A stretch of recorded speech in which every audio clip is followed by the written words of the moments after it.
অ্যান্টার্কটিকার এই জলপ্রপাতের পানির রং রক্তের মতো লাল। এই জলপ্রপাতের নাম ব্লাড ফলস।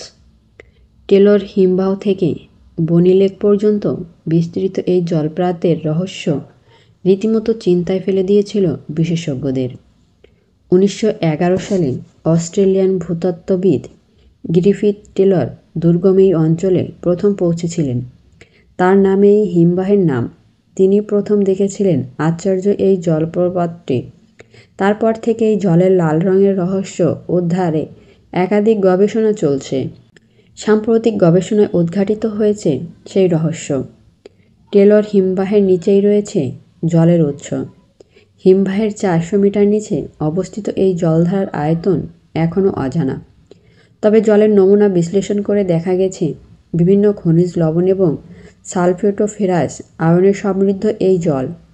আরও আশ্চর্যের বিষয়, জলের মধ্যে অক্সিজেন প্রায় নেই বললেই চলে।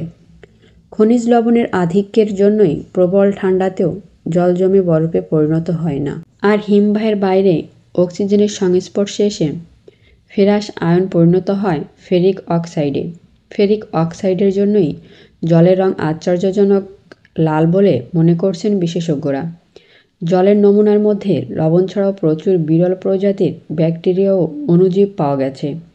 বরফের স্তরের নিচে অক্সিজেনের অনুপস্থিতিতে প্রাণের অস্তিত্ব আশ্চর্য করেছে বিজ্ঞানীদের। প্রকৃতি পরিবেশের বড় কোনো ক্ষতি না করেই বিরল এই বাস্তুতন্ত্রের বিশ্লেষণ সম্ভব।